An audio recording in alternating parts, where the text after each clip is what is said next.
Good morning students, आप सभी का स्वागत है DKP एकेडमी में। मैं दीपक कुमार आप सभी का स्वागत करता हूं।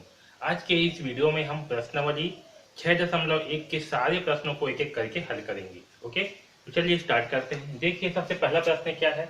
नीचे कुछ बिंदुओं के निर्देशांक दिए गए हैं, उन्हें निर्देशांक समतल पर प्रदर्शित कर बताइए कि बिंदु किस चतुर्थांश पे है। ओके, हमें क्या करता है, नीचे एक बिंदु दी गई है, इसे हमें समतल निर्देशांक पर यानी कि ऐसे ग्राफ में जो है ऐसे बना करके आप इसे ग्राफ में बनाएंगे। ठीक है, मैं यहाँ पर ऐसे इस बोर्ड पे बना रहा हूँ, आपको इसे ग्राफ पेपर पे बनाना है। ठीक है, तो हमें क्या करना है, इसे निर्देशांक समतल पर जो है इस बिंदु को प्रदर्शित करना है और बताना है कि जो है किस चतुर्थांश में है। ओके, तो चलिए इसे हल करते हैं। देखिए, पहला बिंदु क्या है, 3 और 4। तो जो सबसे पहला बिंदु होता है इसे हम क्या मानते हैं, एक्स अक्ष में मानते हैं और दूसरा को जो है वाई अक्ष में लेते हैं। ओके, तो देखिए पहला बिंदु का है 3, तो आपका 3 कहाँ पास है, यहाँ पास है 3। और दूसरा क्या है 4, वाई में कहाँ होगा 4, तो वाई में होगा 4 यानी कि ये वाला। तो 3 और 4 हम क्या करेंगे, इसे जो है आगे की ओर बढ़ाएंगे और 3 को भी आगे की ओर बढ़ाएंगे। तो देखिए ये जो 3 और 4 है ये एक दूसरे को कहाँ पास काट रहे हैं, तो एक दूसरे को इस बिंदु पर काट रहे हैं, यानी कि इस बिंदु का मान क्या होगा आपका 3 और 4। ठीक, तो पहला बिंदु जो है आपके किस चतुर्थांश में है, तो ये जो है पहला चतुर्थांश। ओके, आया समझ में। तो बिंदु कहाँ पास है, आपका पहला चतुर्थांश पे है। ठीक है, अब आपको जो है दूसरा प्रश्न के लिए आपको दूसरा ग्राफ पेपर यूज करना होगा, मैं सबको इसी में ही बता रहा हूँ। ठीक है, अब देखिए दूसरा क्या है, -5 6। ये -5 क्या होगा आपका एक्स में होगा और 6 जो है आपका वाई में होगा। ठीक है, ये किस में होगा, वाई में। तो देखिए एक्स में क्या है -5, तो एक्स में -5 कहाँ होगा, -5 यानी कि ये वाला है। ठीक है, ये वाला पॉइंट है। और 6 वाई में 6 कहाँ पास होगा, तो वाई में 6 ये है। तो हम अब इस y को ऐसे बढ़ाएंगे इधर आगे की ओर। ठीक है, और इस 5 को इधर जो है ऊपर की ओर बढ़ाएंगे। तो दोनों जो है जिस बिंदु पर काटेंगे एक दूसरे को, वो बिंदु क्या होगा आपका -5 और 6 होगा। अब देखिए ये बिंदु जो है किस चतुर्थांश पे है, तो बिंदु जो है आपका द्वितीय चतुर्थांश पे है।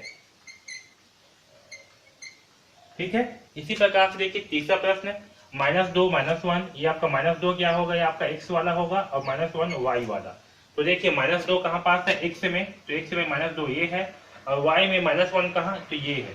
तो एक दूसरे को बढ़ाएंगे तो कहाँ पास काटेंगे, यहाँ पास। ठीक है, तो ये आपका -2 और ये -1 कहाँ पास काटेंगे, यहाँ इस बिंदु पर काटेंगे, -2 -1। और ये जो है किस चतुर्थांश पे है, तो ये जो है आपका तृतीय चतुर्थांश पर है। ठीक, इसी प्रकार से देखिए चौथा क्वेश्चन क्या है, 2.5 और -7। ये आपका क्या होगा, x, ये आपका y होगा।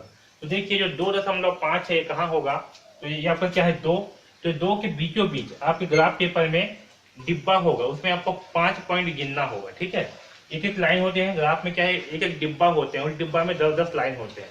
तो इसमें का जो बीच वाला होगा 5वें नंबर का वो होगा। तो देखिए इसमें जो है 2.5 कहाँ होगा, इसका बीच होगा, 2 और 3 का बीच में क्या होगा, 2.5 होगा।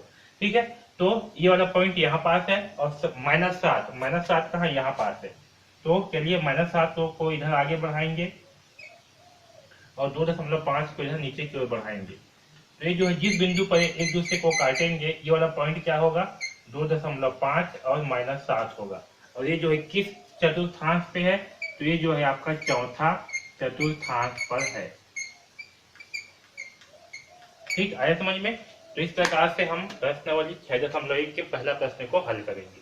आया समझ में। आपको सारे बिंदुओं के लिए अलग अलग ग्राफ पेपर जो है यूज करना है। ठीक है, तो इस प्रकार से हम इस पहला प्रश्न को हल करेंगे। ओके, अब देखिए दूसरा प्रश्न क्या है, निम्नलिखित बिंदुओं के निर्देशांक के आधार पर बताइए कि बिंदु किस अक्ष पर स्थित है। ओके, हमें जो है इसको निर्देशांक समतल पर नहीं बनाना है, इसे केवल देख करके बताना है कि किस अक्ष पर है। ओके, तो देखिए मैं आपको समझाने के लिए बता देता हूँ। ये आपका क्या होती है, एक्स अक्ष, ये आपका वाई अक्ष होती है। ये आपका होती है पहला चतुर्थांश। ठीक, ये आपका द्वितीय चतुर्थांश होती है। ये आपका तृतीय होती है, आपका चतुर्थ होती है। ठीक है, यहाँ पास क्या होंगे, यहाँ पास दोनों मान आपके धनात्मक होंगे, एक्स और एक्स दोनों के मान, सॉरी यहाँ पास आपके एक्स और वाई दोनों के मान क्या होंगे, धनात्मक होंगे। यहाँ पास आपका एक्स का मान होगा ऋणात्मक और वाई का मान होगा धनात्मक। ठीक, इस तीसरे चतुर्थांश पे एक्स का मान होगा ऋणात्मक, वाई का मान भी होगा ऋणात्मक, और चौथे चतुर्थांश पे एक्स का मान होगा धनात्मक और वाई का मान होगा ऋणात्मक। ठीक है, तो इसके आधार पे जो है हम जो है बता देंगे कि बिंदु जो है किस चतुर्थांश पर स्थित है या किस अक्ष पर स्थित है। ओके, तो आपको क्या करना है। ओके, और देखिए अगर बोला जाएगा कि किस अक्ष पर स्थित है, ओके, तो कोई भी बिंदु जो है एक्स अक्ष पर कब स्थित होगा, एक्स अक्ष पर तब स्थित होगा जब कोई बिंदु जो है उस बिंदु का मान एक्स का मान कोई हो और वाई का मान 0 हो। जब एक्स का मान कोई हो और वाई का मान क्या हो, 0 हो, तब वो बिंदु जो है एक्स अक्ष पर स्थित होगा। और वाई अक्ष पर कोई बिंदु तभी स्थित होगा जब एक्स का मान 0 हो और वाई का मान कुछ भी मान दिया हुआ हो। ओके, तो चलिए इस प्रश्न को हल करते हैं। देखिए क्या बोला है, निम्नलिखित बिंदुओं के निर्देशांक के आधार पर बताइए कि बिंदु किस अक्ष पर स्थित है। अक्ष का मतलब ये है कि यहाँ पास ये पूछा है कि ये एक्स में है या वाई अक्ष पर स्थित है। ओके, तो देखिए पहला है 0 या 5, 0 और 5 है ना। तो 0 का मान क्या होगा x, वाई का मान क्या होगा 5। तो देखिए x का मान क्या होगा 0, यानी कि x का मान होगा 0 ये वाला पॉइंट, और y का मान क्या है 5, यानी कि लगभग अगर इसे हम देखेंगे तो 1 2 3 4 और ये 5 लगभग इस टाइप से है ना। तो y का मान यहाँ पास होगा। तो ये जो बिंदु है ये जो है किस अक्ष पर होगा, तो x का मान 0 है, y का मान ये है, तो ये जो है इस y अक्ष पर स्थित होगा क्योंकि y का मान हमें दिया हुआ है। ठीक है, तो ये जो है किस अक्ष पर होगा, तो ये जो है y अक्ष पर होगा। कहाँ होगा, y अक्ष पर स्थित होगा। ठीक है, क्योंकि हमें इसमें y का मान दिया हुआ है, x का मान 0 है, यानी कि जो है y अक्ष पर है। देखिए दूसरा क्या है, दूसरा है -6 और 0। तो यहाँ पास ये क्या होगा, -6 आपका x का मान होगा, 0 जो है y का मान होगा। तो ये जो है किस अक्ष पर होगा, तो ये जो है हमारे x अक्ष पर होगा। कहाँ होगा, x अक्ष पर होगा। क्यों, क्योंकि -6 क्या है, x पे है। ये कहाँ पास होगा, इसमें होगा। ये आपका -1 -2 -3 -4 ये -5 और ये -6 से होता है। तो कहाँ पास होगा, ये जो है यहाँ पास होगा। ठीक है, इसमें y का मान 0 होगा और ये आपका x का मान होगा। तो ये किसमें होगा, ये जो है आपका x अक्ष पर स्थित होगा। कहाँ होगा, x अक्ष पर स्थित होगा। तो आपको ये समझना है, आप ये देखना है कि हमें जिस भी अक्ष का मान दिया है कि बिंदु जो है उसी अक्ष पर स्थित है समझ में। अगर x का मान दिया है तो x अक्ष में स्थित है, और अगर y अक्ष में कोई मान दिया है ना, मतलब जैसे कि यहाँ देखिए क्या है 0 और 5 है, तो हमें y अक्ष में क्या दिया, 5 दिया, x अक्ष में 0 दिया, यानी किस में होगा, ये x अक्ष पर होगा। वैसे ही यहाँ पर x का मान -6 दिया है, y का मान 0 दिया है, तो ये कहाँ होगा, x अक्ष पर होगा। ठीक है, अब देखिए तीसरा क्या है -3 0। तो हमें x का मान क्या दिया है -3 और y का मान क्या दिया है 0। तो ये जो है किस में होगा, तो ये जो है x अक्ष पर होगा, क्योंकि हमें x का मान दिया हुआ है और y का मान तो 0 है, तो किस में होगा, ये x अक्ष पर होगा। इसी प्रकार से देखिए चौथा क्वेश्चन 0 -3.5। तो ये जो है किस अक्ष पर होगा, तो यहाँ देखिए x का मान क्या है 0 और y का मान है -3.5, यानी कि ये कहाँ होगा, ये जो है y अक्ष पर होगा। कहाँ होगा, तो ये जो है y अक्ष पर होगा, क्योंकि हमें y का मान -3.5 दिया हुआ है समझ में। तो देखिए ये वाला मान कहाँ पास होगा, 0 -3.5। तो 3.5 कहाँ हो गया होगा, -1 -2 -3 और ये -4। तो 3.5 ये -3 और ये 4 के बीच में होगा, यहाँ पास इस बिंदु पर क्या होगा, -3.5, क्योंकि x का मान तो 0 है, तो y का मान क्या होगा, यहाँ पास होगा। ठीक है, तो इस प्रकार से इस दूसरा प्रश्न को हल करेंगे। ओके, अब देखिए प्रश्न क्रमांक 3 क्या है, रिक्त स्थानों की पूर्ति कीजिए। ओके, तो पहला है बिंदु P -4 खाली स्थान चतुर्थांश में स्थित है।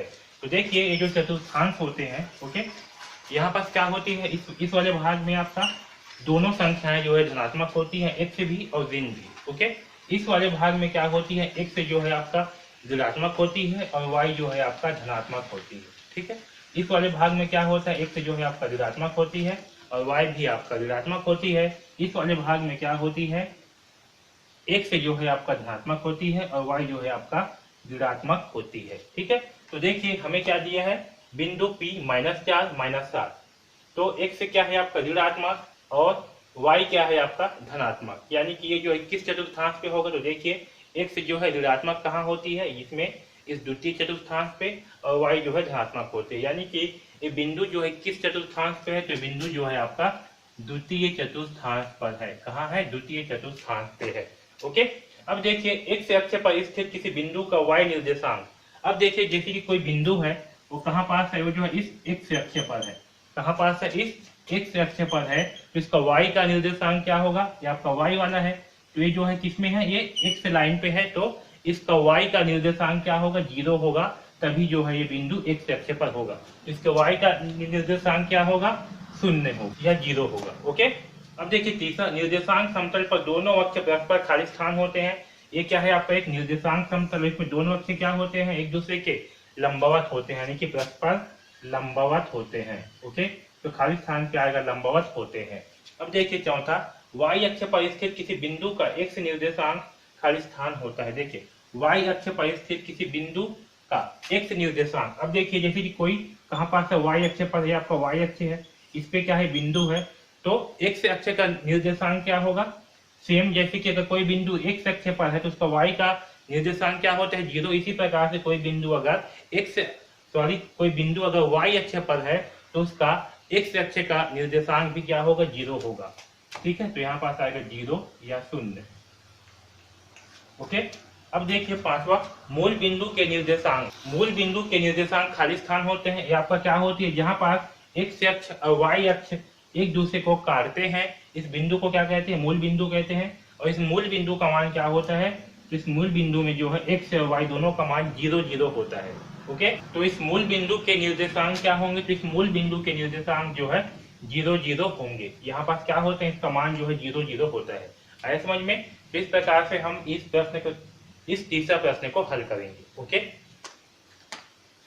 अब देखिए प्रश्न क्रमांक चौथा क्या दिया है, आलेख में प्रदर्शित बिंदुओं की स्थितियों का अवलोकन कर निम्नलिखित निर्देशों के अनुसार कार्य कीजिए। ओके, देखिए पहला क्या है, ऐसे बिंदुओं को लिखे जिनके एक्स निर्देशांक समान है, यानी कि हमें जो है ऐसे ऐसे बिंदुओं को लिखना है जिसके एक्स के निर्देशांक क्या होंगे, समान है। इसमें जो है खोलना है। ठीक है, आपके बुक में अच्छे से ग्राफ दिया हुआ है और यहाँ भी देख सकते हो। तो देखिए हमें ऐसे बिंदु को खोजना जिसके एक्स के निर्देशांक समान है। तो देखिए पहले हम यहाँ से स्टार्ट करते हैं, इस चतुर्थांश से। तो देखिए इस चतुर्थांश में एक्स के निर्देशांक किस किस में है, यहाँ देखिए इसमें भी 3 है, इसमें भी 3 है। ओके, तो ये दोनों क्या होंगे, समान होंगे। तो हमारा आंसर होगा, तो पहला बिंदु क्या है, 3 6 3 3, तो 3 6 3 3, इसके क्या है, एक्स के निर्देशांक समान है इस पहले चतुर्थांश पे। ओके, अब इस पे देखते हैं, चलिए इसमें देख लेते हैं हम नीचे वाले में। तो इसमें देखिए इसमें भी क्या है, एक ये वाला भी है 3 - 2, इसमें भी क्या होगा, 3 का जो चतुर्थांश है वो समान है। इसमें भी क्या है, एक्स के निर्देशांक जो है समान है। तो इन तीनों में जो एक्स के निर्देशांक है वो क्या है, 3 3 3 है, यानी कि इन तीनों में क्या है, समान है। इसी प्रकार से और खोजते हैं, तो यहाँ क्या है, 5 - 5, यहाँ पास एक्स के निर्देशांक क्या है, 5। और देखते हैं कहीं पास और थोड़ी ना है 5 वाला निर्देशांक, तो यहाँ पास भी क्या है, 5 है। ओके, यहाँ भी क्या है, 5 5, यहाँ पास 5 - 5, तो ये भी क्या है, दोनों में समान है। तो 5 5 और आपका 5 - 5, इसमें भी क्या होंगे, एक्स के निर्देशांक समान होंगे इन दोनों में भी। ओके, इसी प्रकार से चलिए और देखते हैं। अब इसमें देखते हैं, जिसमें क्या है, एक में -3 है और कहीं पास नहीं है -3, तो छोड़ देंगे। कम से कम 2 होना चाहिए, उसे जो है लिखेंगे। उसके बाद देखिए इसमें -4 है और कहीं पास है नहीं है, इसमें -5 है, इसमें भी -5, तो आपका ये भी क्या है, 2 समान है, -5 5 और -5 5। ठीक है, तो इन सातों में क्या है, एक्स के निर्देशांक जो है समान है। इसमें 3 3 है, इसमें 5 5 है, 2 समान, इसमें -5 5 ये समान है। ओके, तो इस प्रकार से हम इसे छांटेंगे। ठीक, अब देखिए चौथा में ही दूसरा प्रश्न क्या है, ऐसे बिंदुओं को लिखे जिनके y के निर्देशांक समान है। तो हमें जो है ऐसे ऐसे बिंदुओं को लिखना है जिसके y के मान समान होंगे। तो चलिए देखते हैं। यहाँ देखिए पहला चतुर्थांश पे क्या है, y का मान यहाँ 6 दिया हुआ है, यहाँ 5, यहाँ 3, तो कोई भी समान नहीं है। तो इसी में -2 -5, यहाँ -6 है, इसमें भी कोई समान नहीं है। ठीक है, यहाँ देखिए 6 है यहाँ पास और यहाँ भी 6 है ना, दोनों में समान है। ठीक, तो आपका एक होगा बिंदु B, इसमें क्या है, 3 और 6 है, और दूसरा है बिंदु E, इसमें क्या है, -4 और 6 है। इसी प्रकार से और कोई समान है नहीं है, इसमें भी 5 है, इसमें भी 5 है। ठीक है, ये भी समान है, इसमें क्या है, 5 है y के निर्देशांक और इसमें भी 5 है। तो आपका बिंदु C क्या है, 5 5, और बिंदु G ये आपका -5 5 है, लेकिन इसमें क्या है, y के निर्देशांक जो है समान है। इसी प्रकार से और कोई नहीं है। ओके, यहाँ देखिए बिंदु P में 3 - 2 है, 3 - 2, उसी प्रकार से बिंदु Q में भी क्या है, -2 है, इसमें भी क्या है -2 है, इसमें भी -2 है। ओके, इसी प्रकार से देखिए एस में क्या है आपका 5 -5 है, इसमें y के निर्देशांक, और आपका आर में भी -5 है y का निर्देशांक, तो -5 ओके। तो ये आपके 6 मान क्या है, इसमें y के निर्देशांक जो है इनमें समान है। इसमें आपका 3 और 6 है, इसमें 6 समान है, इसमें 5 समान है, इसमें -2 समान है, इसमें -5 समान है। ओके, अब देखिए चौथा का तीसरा क्या है, ऐसे बिंदुओं को लिखिए जिनके x निर्देशांक और y निर्देशांक समान है, यानी कि जिसमें x और y दोनों के निर्देशांक क्या होंगे, समान होंगे। तो चलिए देखते हैं। तो देखिए सबसे पहला क्या है 5, ये C बिंदु में क्या है 5, इसमें क्या है आपका x का मान भी सेम है, y का मान भी सेम है। इसी प्रकार से D में क्या है 3, तो ये दोनों भी क्या है समान है। ओके, और देखिए कहाँ पर समान है, और आपका ये -5 ये भी समान है, और ये आपका -2 ये भी समान है। ओके, तो ये 4 बिंदु ऐसे हैं जिनमें x के निर्देशांक और y के निर्देशांक दोनों समान है। ओके, तो इस प्रकार से हम इस प्रश्न क्रमांक 4 को हल करेंगे। ओके, तो हमने जो है इस वीडियो में प्रश्नावली 6.1 के सारे प्रश्नों को हल किया है। इस प्रश्नावली में अगर आपको कुछ भी डाउट है, कुछ भी दिक्कत है, तो आप बिल्कुल पूछ सकते हैं। ओके, तो DKP एकेडमी से जुड़ने के लिए धन्यवाद।